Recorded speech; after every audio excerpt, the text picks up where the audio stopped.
Alrighty, we are on our way up through the West Wing, past the press secretary's office, past the cabinet room,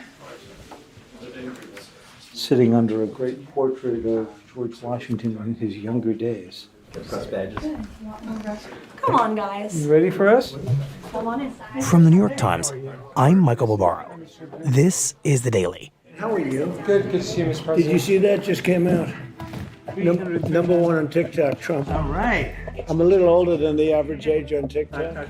On Wednesday night, in the middle of a defining moment for President Trump's second term, Well, thank you, Mr. President, for seeing us. You know everybody. I do. And And you? Katie Nice to Rogers. see you. Hi, Katie. And, of course, Tyler. Nice to see you.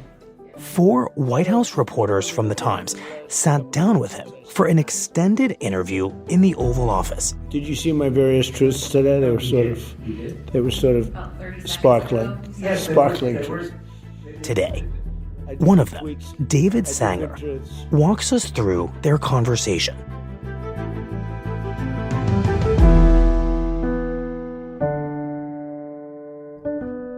It's Friday, January 9th. So, David, 4 New York Times reporters walk into the Oval Office. What could possibly go wrong? Sounds like the setup to a punchline. Tell us about this experience. Well, the president's second term is about to hit its 1-year mark. And I think it's a considerable understatement for anybody who's been listening to The Daily or reading the Times to say that this is truly one of the most pivotal moments in modern American history. Mm-hmm. Trump has just executed his most audacious overseas intervention. I've been talking to him for a couple of weeks about sitting down for a full, on-the-record New York Times interview. As you know, the relationship between President Trump and the New York Times has been occasionally slightly fraught. Yeah, and litigious. And litigious. He sued us over the past few months. Only for $15 billion. But in the end, he very happily agreed to it. And we were told that the moment would be 5 p.m. on Wednesday night. Mm-hmm. And we actually thought that was a good piece of timing because we figured we would probably be his last appointment of the day. Right. And anybody who has dealt with Donald Trump, and I've dealt with him for a few years, knows that if you're the last appointment of the day, you're likely to be sticking around for a while. Mm-hmm. We didn't leave the White House till after 9 p.m. Right. You got a meaningful chunk of his time. We did. Interrupted some by a few side moments, including the president wanting to show us some of his architectural plans and visit what he's done up in the residence and so forth. But a good, just shy of 2 hours of it was an actual deep probing conversation about this past year, foreign and domestic issues.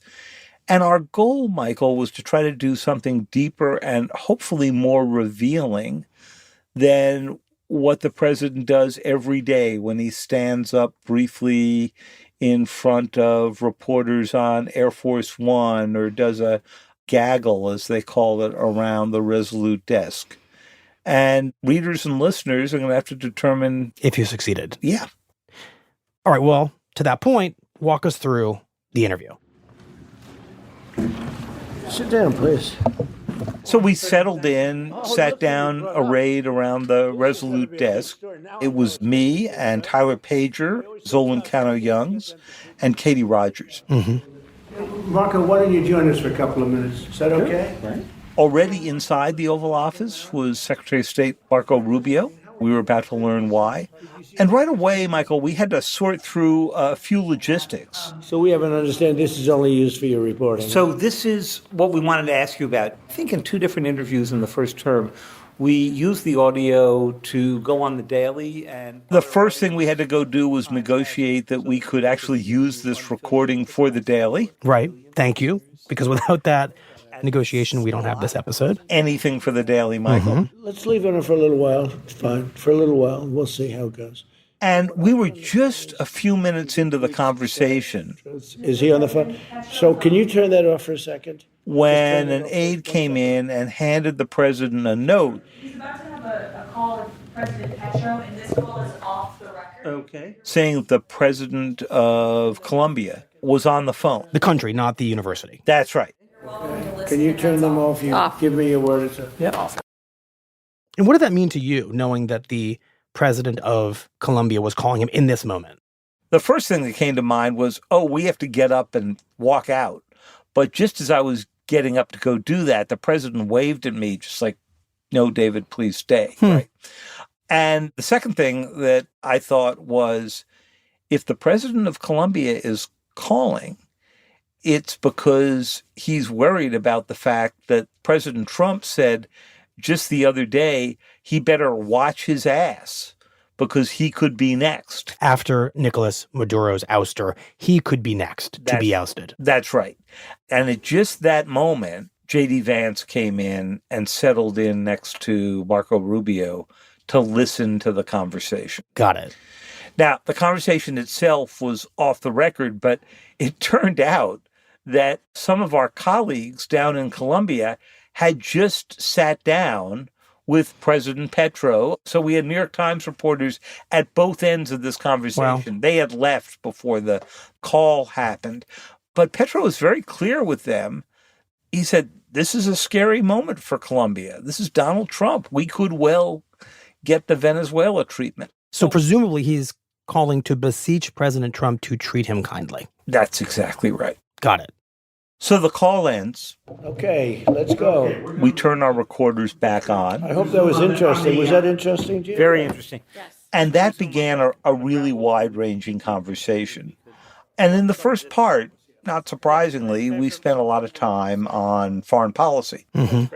So let me tell you where we want to start.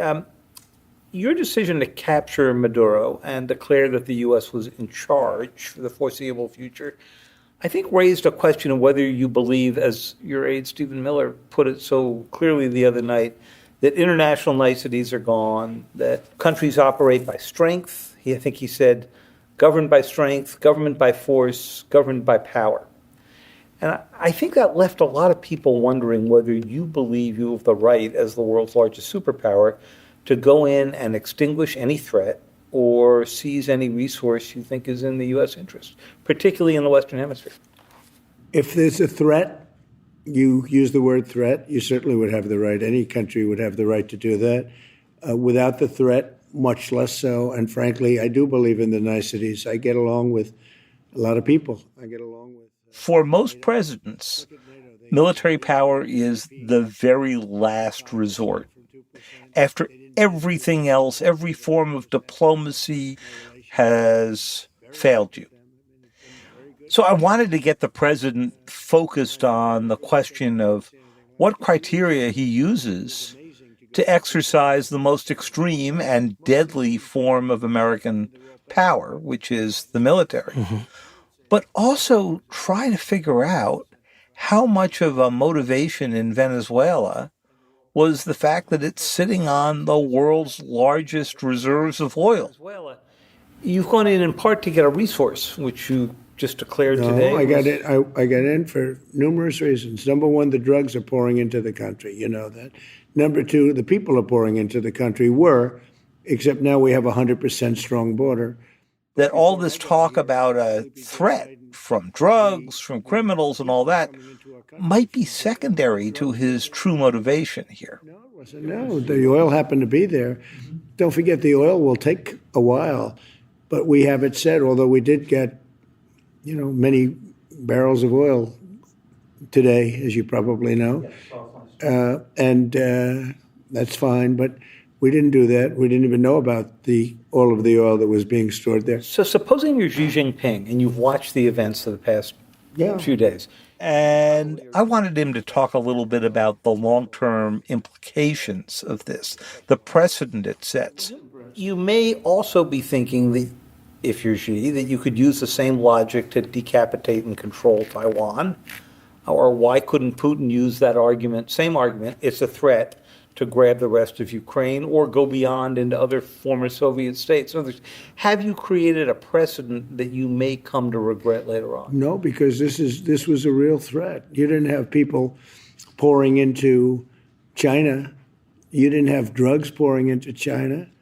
You didn't have all of the that bad what things. happens if you're Xi Jinping and you're watching this thinking, boy, this is useful when I'm justifying going after Taiwan. Mhm. The president engaged on this, but I'm not sure he'd given it a huge amount of thought before we started discussing it. And that's up to him what he's going to be doing. But, I've expressed to him that I would be very unhappy if he did that. And at some point, Tyler Pager jumped back in to bring the topic back to the central question of Venezuela. How long do you think you'll be running Venezuela? Only time will tell. Like 3 months, 6 months, a year, longer? I would say much longer than that. Much longer. Much longer than We have to rebuild. move You to have to rebuild the elections. country, and we will rebuild it in a very profitable way. We're going to be using oil, and we're going to be taking oil. We're getting oil prices down, and we're going to be giving money to Venezuela, which they desperately need. We're going to be helping. One of the things that we all really wanted to know was what would it take for the president to actually send American forces back on the ground in Venezuela? On the importance of the military, what would trigger a decision to send ground troops into Venezuela? I wouldn't want to tell you that because, I can't give up information like that to a reporter, as good as you may be. I just can't talk about that. There's a possibility I would do that. Absolutely. I had a second. Because the U.S. has really never tried an experiment like the one that we're seeing play out now, which is a kind of virtual or remote control occupation. Right, running a foreign country kind of by phone. Or by having an armada floating just offshore. Would you do it if you couldn't get at the oil? Would you do it if they didn't Well, I kick out can't the tell you Chinese that. and the I Russians? mean, I can't tell you that. I really wouldn't want to tell you that. But they're treating us with great respect, as you know. We're getting along very well with the administration that is there right now. They're giving us everything that we feel is necessary. But President Trump insisted to us that right now he's getting from the Venezuelan government, which is essentially all filled with Maduro's appointees, everything that he wants. And most of what he wants is access to the oil. Given what has happened in Venezuela, the threats against Colombia, the discussions about taking Greenland, buying Greenland, however you're framing this right now, is there anything that you think can constrain your power on the world stage if you believe that something is against national security? Do you see any checks on your power on the world stage? Is there anything that could stop you if you wanted to? Yeah, there's one thing, my own morality, my own mind. It's the only thing that can stop. Not international and that's law. very good. I don't need international law. I'm not looking to hurt people. I'm not looking to kill people. Remember this, I've ended 8 wars. Nobody else has ever done that. I've ended 8 wars and didn't get the Nobel Peace Prize. Pretty amazing. Obama got it. He was there for a few weeks and he got it. He didn't even know why he got it. They asked him, why did he get it? He was unable to answer the question. I ended 8 wars. If you look at those wars, these were tough wars to end too. And let me tell you, India and Pakistan were going at it. As you know, they were going at it, but that was one of 8. But we ended 8 strong wars, some going on for more than 30 years. But do you feel your administration needs to abide by international law on the global stage? Yeah, I do. I do. But it depends what your definition of international law is. But the answer is I do. But we have to keep the United States safe. We have to keep parts of the world safe that we feel responsible for. NATO is not feared by Russia or China at all, not even a little bit. We're tremendously feared. David, I found this exchange that the president had with Katie Rogers really fascinating because he is saying that at a moment when he is exercising power, arguably as never before, that international law is not much of a constraint on him. The only constraint, really, is his personal judgment. And he goes on to say that he thinks that situation, him exercising American power kind of at his whim, is what instills in our foes and even in our allies like NATO the respect and fear required to operate in this world. I think this is one of the most fascinating windows into the way President Trump thinks, Because as you just heard there, he views the only check on his power to be his own moral compass. And that outside institutions, whether they're the UN or an international treaty, only means what he interprets it to mean. And that tells you that he wants to operate as a leader with fundamentally no check at all because he thinks he's a good person and therefore the world can rely on His good judgments. his good judgment and his good heart. And so we thought we'd sort of stress test that by turning to Greenland.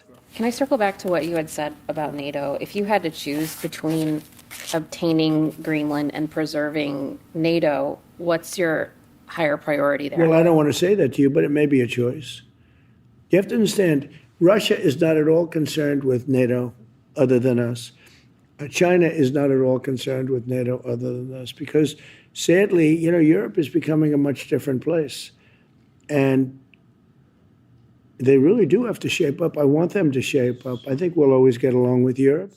But What he's essentially saying is the U.S. holds all the cards, has all the power, and NATO's not going to have a choice because there is no NATO without the United States. And therefore, if the price of keeping the alliance together is handing the U.S. the right to control Greenland, they're going to do it because they don't have another choice.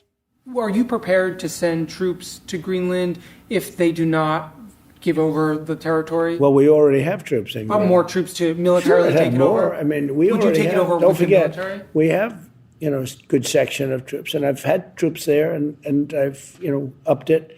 I was there this summer, and you could send as many troops as you want, and you haven't done it. How come? Because I want to do it properly. And properly means own it? Really, it is. To me, it's ownership. Ownership is very important, Why is ownership important here? because it's what I feel is psychologically needed for success. I think that ownership gives you a thing that you can't do, whether you're talking about a lease or a treaty. Ownership gives you things and elements that you can't get from just signing a document that you can have a bid. So you're going to ask them to buy Psychologically it. important to you or to the Psychologically important for me. Now, maybe another president would feel differently, but so far I've been right about everything. And you would use military force to get that? I didn't say that. You said that. I'm asking you, would you? I wouldn't comment on that. I don't think it'll be necessary.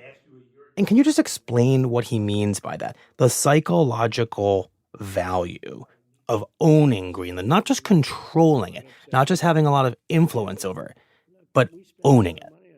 The way I read it was, hey, I spent my life as a real estate developer, and I know that you have way more control if you own than if you lease.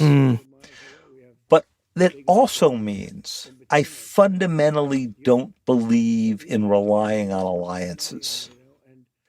And the fact that Denmark, A member of NATO, which basically controls and protects Greenland, it's not enough for him to have an ally that he's got to do it himself. Now, you can ask yourself, where does that logic end?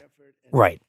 Does it end with China taking over Taiwan? Does it end with Russia taking over Ukraine? Does And it so end on. with the United States demanding that it doesn't stop at Greenland? Maybe we need Iceland as well. So, David, based on how the president talked about the use of American power overseas, and especially the use of American military power overseas, what were you left thinking by the end of this part of the interview? I was left thinking that the president feels himself unconstrained by law, convention, or the systems that the United States itself built at the end of World War II, after the world had gone through two horrific... NATO and the entire system of international law. That's right. But at the same time, that he's not a warmonger, right? He actually does want that peace prize. He does want to be known as a president of peace. And yet, when he's given the choice between long, slow, boring diplomacy and quick action by special operations breaking down doors, he'll go for the special operators. What you're describing is a set of extraordinary contradictions, even for Donald Trump. Absolutely. And that is what is both maddening and fascinating about covering the Trump presidency, because you're not going to fit this man into some simple set of theories. He is a bundle of contradictions.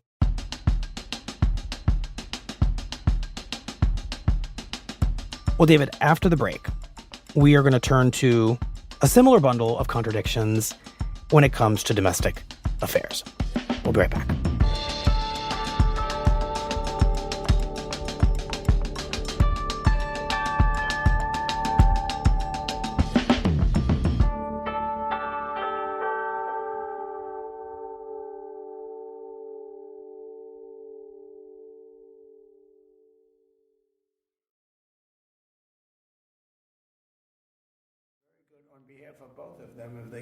I want to make sure we have time for domestic policy, too. ICE did shoot and kill an American citizen today, according to early reports. David, tell us about the conversation that the four of you had with the president about domestic issues. Well, Zolan kicked it off with questions about this horrifying scene we had all just seen play out in Minneapolis just hours before. We have also seen protesters met with violent tactics and pepper spray. In some cases, American citizens have also been wrongfully detained. Do any of these incidents or tactics make you think ICE has gone too far? Well, I think that ICE has been treated very badly. Don't forget, ICE has gotten rid of thousands and thousands of killers, murderers. They've gotten rid of thousands of people that were let into our country during the Biden administration so stupidly. They're Well, what about this they're very shooting brave, today? very An strong American people. citizen was shot today. That's right. Does this make you uncomfortable? Well, everything makes me uncomfortable. I want to see nobody get shot. I want to see nobody screaming and trying to run over a policeman either, or law That's enforcement. disputed by local officials and the Well, federal if you take a officials. look at the tape, I saw the same tape that you must have seen. I just saw it. There were several There were several angles angles on of it. it. Well, I know, but if you take a look at that, that was a vicious situation that took place. And if you go before that, and in my opinion, the screamer, that woman that was screaming, shame, shame, shame, that's not normal. That was a practiced, rehearsed, professional agitator. Even Was she so, not are those reacting? appropriate policing tactics for somebody to fire into a vehicle like that? In your mind, is that Well, they acceptable? ran him over. I mean, they ran. And Trump just sort of reflexively defended the officers and claimed that the driver had run over one of them. And we had all seen this video and Right. immediately sort of stepped in to challenge the account. Try to run him over. She Video ran him didn't over. look like he was run over. Well, I'd play the tape for you right now. Do you want to just whip it out? Looked to me to be very bad. I've just put out the tape. And so Trump said, well, let's just watch it together. And to our surprise, that's exactly what happened. Well, people here, But have any of these, show that of clip. these tactics made you uncomfortable? You've had citizens that have also been wrongfully detained here. Yeah, we've seen that one. We've seen that You've seen the video. video. Yeah. Put it on tape. One of his aides brought over a laptop, slowed down a version of the tape. Does not look like the ICE officer has been run over there, and then maybe from a different angle we would see. Well, the way I look at it, it did. Oh, sure. If you look at that.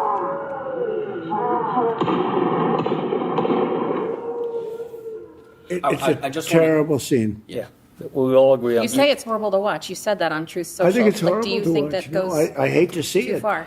It was sort of a strange form of real-time fact-checking of the president, with it clear that the president wasn't entirely comfortable with what he was seeing on that laptop or what these ICE agents were doing. So just take a step back here, because this. And then from there, Zolan, the president, sort of turned to a different topic about what the real aim of the president's immigration restrictions are and who they're supposed to target. Your administration has also suggested that some people who are naturalized citizens could see their citizenship stripped. Which groups do you think should lose citizenship? Well, I think Somalia is a disaster, to be honest with you. I look at what's happening in Minnesota, and you look at this country, it's one of the worst in the world. It's acknowledged to be truly one of the most corrupt, one of the most vicious, violent countries in the world. Even the ships, they go after the ships. They don't do that anymore because if they go after the ships, you know what? They get hit by the same missile that we hit the drug dealers Solomon's with. question So- is, would you strip them of their nationality. If they deserve to be stripped, I would, yeah. So what would the criteria you would Well, we're want? looking at criteria right now, but if they deserve to be stripped, David, I'd do it in a heartbeat, yeah. You don't think that your comments about those of Somali descent have painted a broad brush on your own citizens? I don't care. I want great people in this country. I want people that love the country, and I think that many of the people that came in from Somalia, they hate our country. They came, and not only do they hate our country, they've ripped off our country. They've ripped it off. They've stolen billions of dollars. It's shocking.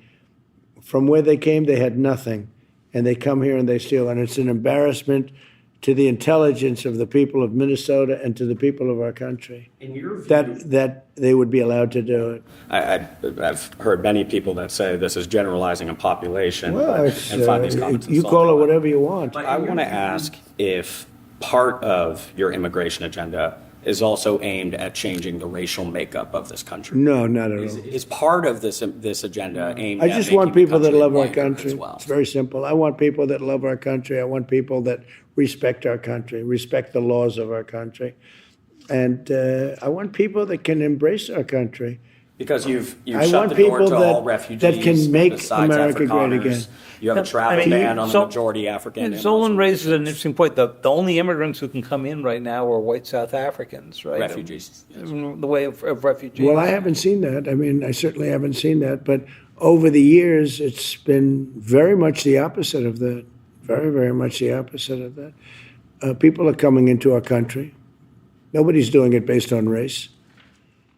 Trump is positing to you all that his immigration restrictions are not about race. They're not intentionally about race. When the reality is that they are allowing for very few people of color to enter the country. The people who are banned from entering the U.S. right now, and there are bans on a lot of countries, they are almost uniformly from countries where the populations are black and brown. The very few people he is letting in are white. The pattern becomes difficult to ignore. It sure does. And look, he says he just wants people who love this country to be allowed in. But what we're learning is he basically only wants to favor white South Africans, as I raised with him, or the immigrants he wants the most are those who bring special skills that can help our economy. And that's a very select group. Do you think some industries still need immigrant labor? Yes. Which ones? They need inexpensive. Well, there are different things. We need people to come in, just so you understand something. I'm all for people coming into our country through the border legally. If they come in legally, I want them more than they want me and more than they want this country. And if you look at my first term, and if you look at this term, we need people. We're building factories all over the country. We're building, You said, and we need, you said but I want agriculture them and to come in. hotels needed to be protected. Respectfully, from I ICE, want right? them to come in legally. But you said agriculture and hotels, that you wanted ICE to use common sense against them, right? I want them to use Have you common sense. directed ICE to ease deportations have. against those industries? Yes, I have. Are there other industries that you've directed ICE Because to I watch ease farmers and I deportations? deal with farmers and I want 90% of the farmers, more than that. And they're great people. And they have great people working for them who have been working for them for 25 years. They're Are almost there- like a member of the family. Are there other And industries I don't or want those companies that people you've- thrown out of the country. Are there other industries or companies that you've directed ICE to ease deportations on? No, the South Korean case. Some service industries. I'll give you an example in Georgia with South Korea. They make batteries. Batteries are very complex and they're very dangerous to make. And they make them. And they brought in 300 or 400 people who And specialize ICE in batteries. grabbed them all. And they threw them out. And I was very angry about it. You know why? Because they have to open a factory. And you can't take a person off the street who's never seen a battery before and think that they're going to make highly complex batteries. He actually invoked the ICE raid on that Hyundai plant in Georgia, where they deported a whole bunch of South Korean workers who were there setting up a car battery factory. You have to allow them to bring some of their experts with them, or they're never going to be able to open their plant or factory. It sounds like you were angry at at ICE for this raid on the Hyundai facility. I was not happy about it. No, I was not happy about it. They're making batteries. Batteries are very dangerous and actually very complex. And they brought people that make batteries. And those people would have trained our people how to make batteries. And at some point, they would have gone back because they want to go back to their country. They might not. So in Trump's telling here, and I was struck by this, that a fair number of American workers just may not be qualified to do the kind of highly technical manufacturing that he's prioritizing right now. Something like, car batteries. And what's interesting about that, of course, is President Trump runs on a message of remembering forgotten America, the blue-collar, working-class Americans, many of whom used to be in the manufacturing sector, who need jobs now in the new economy. And he's kind of saying, let's be honest, a lot of those people, they can't do this work. Well, I think what he's saying is they certainly can't do it at the beginning. You can't just... Immigrants can. That's right. You can't just drop a car battery factory and expect it to be up and running without the help of the technical workers that they need to get it up and running, and the American workers aren't going to catch on until that happens. To be honest, I'd love to be able to create an immigration policy that works for everyone. You like a comprehensive immigration reform? I would love to do it if it was possible. Is Congress willing to go do that? George Bush tried. If the Democrats would do it, I'd do it. I'd love to have a comprehensive immigration policy, something that really worked. It's about time for the country to have it. What would that look like? Excuse me? What would a comprehensive I don't want to go into that because it's a very ticklish subject. But I believe that there is a plan that can work for everybody. David, I wonder if you were as surprised as I was in listening to this interview by the president's sudden enthusiasm for something like comprehensive immigration reform. I'm sure you remember this as well as I do. Comprehensive immigration reform is a word that if a Republican invokes, they are in big, big trouble because it almost always implies that you're going to create a legal path for those here illegally. That's the comprehensive part of immigration reform. In the past, President Trump has sought to kill any form of comprehensive immigration reform. And suddenly he's saying, I want this? Michael, to hear President Trump come back and discuss this, I was sitting there thinking, how is his own base going to go react to this? Because, yes, the core of it is you do find a pathway for at least some to get to citizenship. And I'm not sure the current Trump base is ready for that. Can we move on to the economy?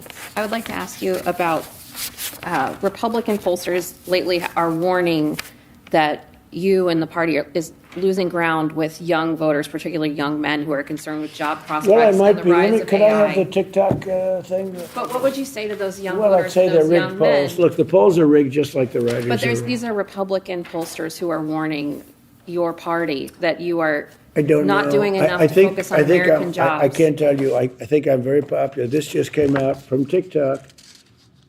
It came out just recently that Donald Trump was #1 on TikTok and the most popular person. So you can have these.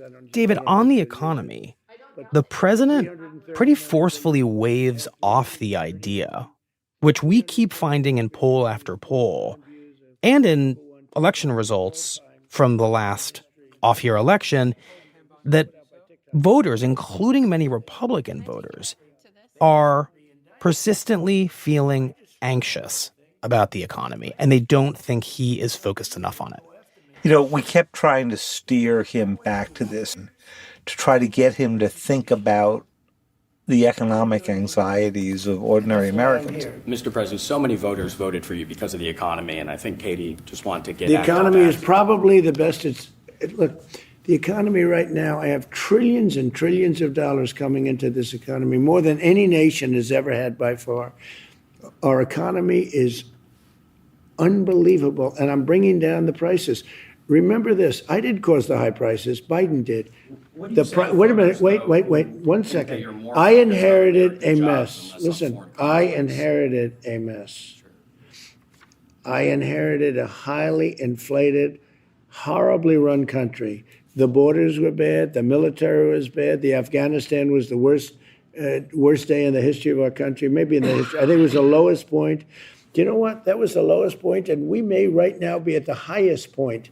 There are in the good history of signs, our and country. the economy is growing. Wages are keeping up with inflation, but there are other indicators that people are hurting. High earners, Well, they're there may 10% be. of high earners There make may up be. for half And of you the know what? economy growth. They're hurting because of Biden.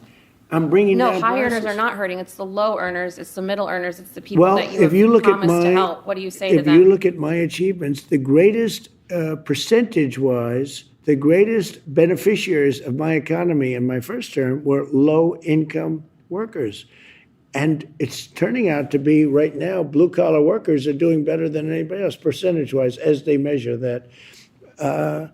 I inherited a mess. It was high prices. It was high inflation. It was high crime. Did you see where murders are the lowest they've ever been? Did you see where crime is at the lowest point it's ever been? Do you know why? Because they closed the border and we don't have criminals pouring into our country. Mr. President, do you, a few more on the economy, do you think, are you basically telling Americans that they have to wait a little bit longer, particularly low and middle income Americans? Yeah, it doesn't. I can't fix what they destroyed in 4 years immediately. But if you look at it, I have more investment income coming in than any president, than any country has ever had. What I've done. I mean, it felt in these exchanges that this concept of the president as insulated from the American economic challenges of this moment was very vividly on display. And you don't sense that he is empathetic to those who are worried about the economy. In fact, he kind of disputes the premise that there is anything wrong with the economy. That's right. Or that new technology like artificial intelligence would bring about more economic anxiety. Mr. President, just on AI, there are many Americans who are concerned that AI is going to take their jobs and they will be out of work. I think just the opposite. I think AI is going to be a tremendous job producer. I think that we have so many jobs. My biggest problem isn't taking the jobs, it's that we don't have enough people to fill the jobs. And that's where robots come in. And so I think you've got to come to your own conclusion about whether or not there's anything in this interview that would make an ordinary American feel better about supermarket prices or tightening job market or the anxieties that come from the arrival of a new and somewhat terrifying new technology that's going to have effects that none of us can predict. So, David, how does this interview ultimately come to an end? Well, the president had stuff he wanted us to see. These are two personnel actions that Scavino's team asked the president to. Oh, I'll sign it in 2 seconds. Sorry, sir. This is a much more important thing to do. So this is the ballroom right here. It's beautiful. People love it. And after nearly 2 hours of conversation, he got up, started pointing out paintings he had dug out of the vault of the White House and hung. Oh, get me the model real fast. I'll show him. Should I? Talked about his plans for the White House complex. All a reminder that while he is taking out the leader of Venezuela and threatening to re-engage with the Iranians and denying that there's any reason for people to be anxious about the economy. As an example, have you seen the white marble floor there? No. No. Well, I'm going back up, so if you want, you could follow me. Yeah, that'd be Sure. great. Okay. Well, let me just finish this. So, He's also busy thinking about rebuilding the White House. Do you want to show them the renovation? yeah, let's go. Come on. We had enough. Nice setup, right, Katie? Good? 2 hours, Katie. I could go 9 hours. We're going to continue. Sir, can I get 2 signatures? You know, I did a treadmill with the military. Well, David, thank you very much for walking us through this fascinating conversation with the president. When we come back, we're going to ask that all 4 of you who conducted this interview sit down together and briefly reflect on the conversation and what you all took from it. So we'll be right back.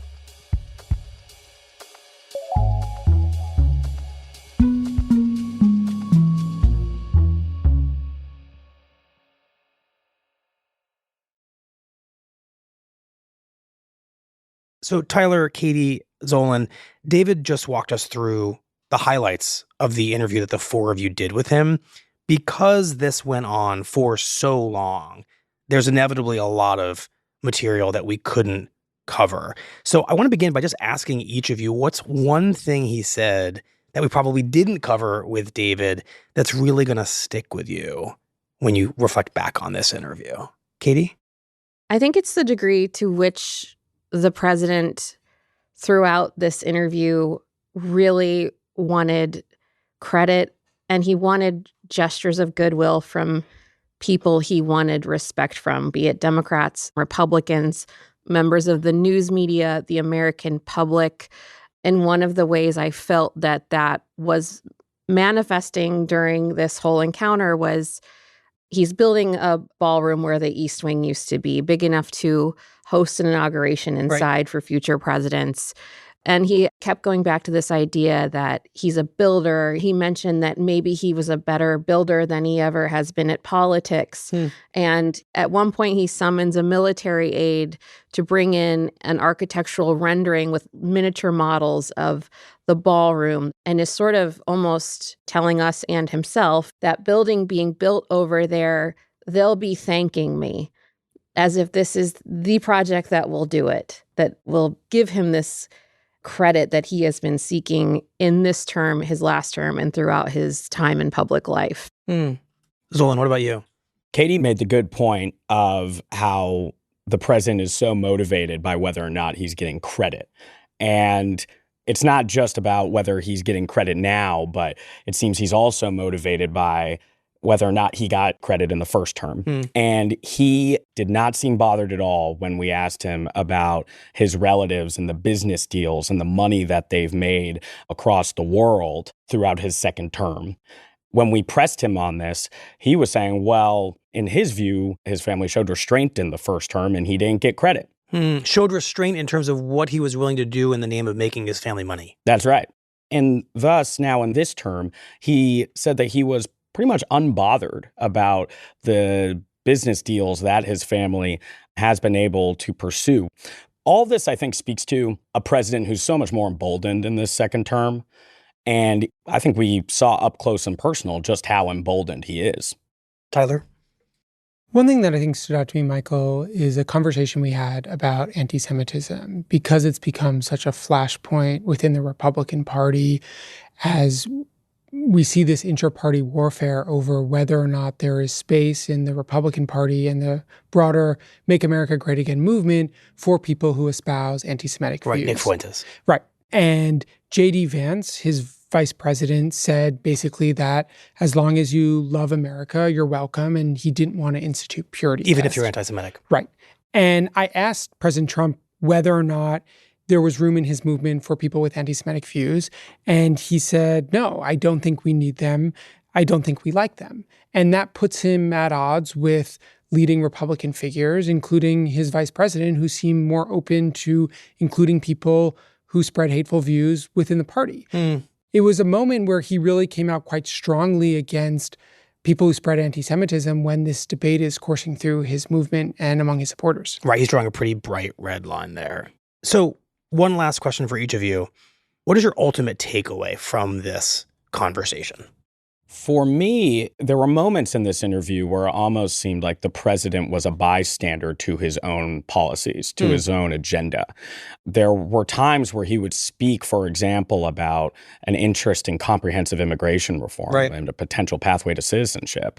Well, he has also directed his aides to go pursue mass deportations. And, you know, he talked about, well, ICE needs to be careful around certain industries. You run ICE. Yeah, you run ICE. And also, Stephen Miller works for you. Stephen Miller has been clear about pursuing mass deportations as well. So it was that distance he almost seemed to sort of try to create between himself and some of the actions that his administration is taking. Yeah, that is fascinating. Katie, what about you? My major takeaway from this is that there are many faces to President Trump. And even throughout that interview, it was a real exercise in wrangling those different personas, because he was combative. He was upbeat at times. He was very almost docile when we were asking him probing questions about his health. And so instead of being the President Trump who has called reporters seditious for asking questions about his health. He allowed Tyler to ask him if he'd ever taken a GLP-1 medication before. He said Quick no. interjection. Oh, yeah, what did he say? He said he had not, but he probably should. David asked him if he was on any blood thinners besides aspirin. The answer was no. Yeah, very personal questions. I asked him if he had ever had a heart attack. These are The answer questions. was no. The answer was no. But the point is, this was a different version of him, and you never know which version of him you are going to get. And he knows that. He knows that if a foreign leader calls him, that person does not know who is on the other end of the line. Which persona? Yes. And that means that this president can dangle consequences, can show up as magnanimous, he can show up as threatening. I think that is my main takeaway going forward. It's fascinating. David?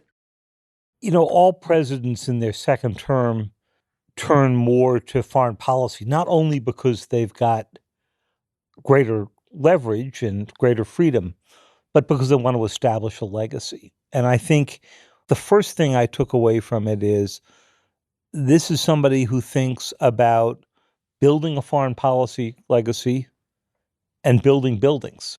The second thing that really jumped out at me was that he was spending this time with the New York Times because he really wants an approval for this new vision of a muscular America. And I think he was making what he thought was a significant investment in trying to explain a new approach to managing the globe. Tyler?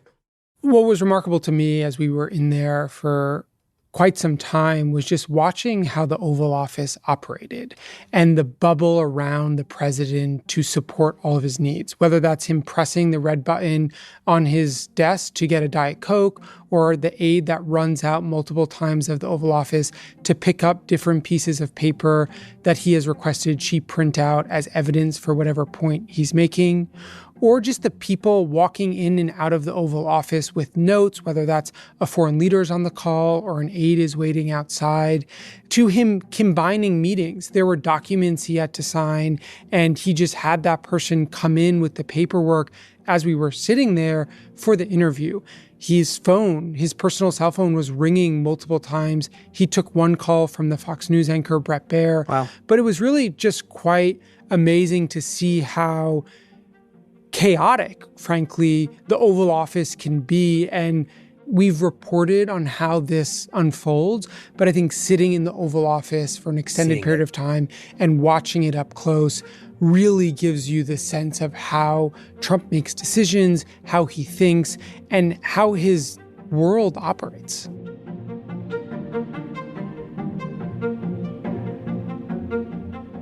Well, to all four of you, thank you very much. Thank you. Thank you. Thank you, Michael.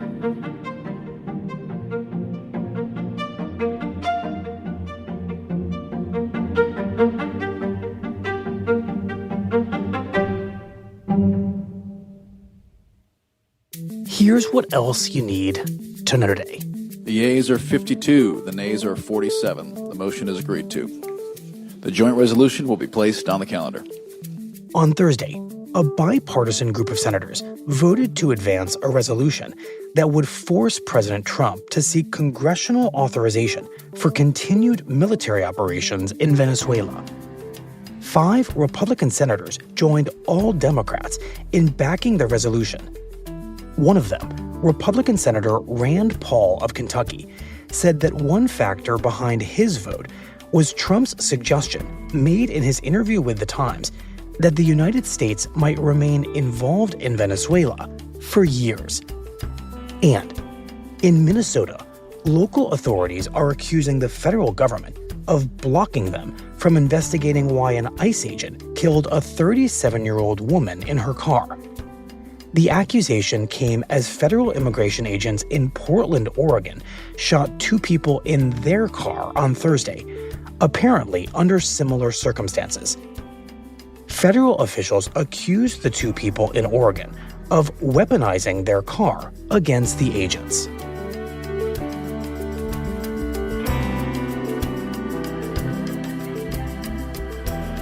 Today's episode was produced by Asta Chaturvedi, Stella Tan, and Mary Wilson. It was edited by Rachel Quester, with help from Paige Cowett. Contains music by Rowan Misto and Dan Powell, and was engineered by Chris Wood.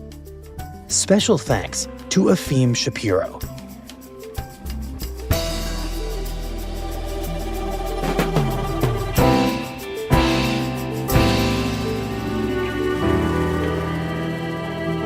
That's it for the Daily.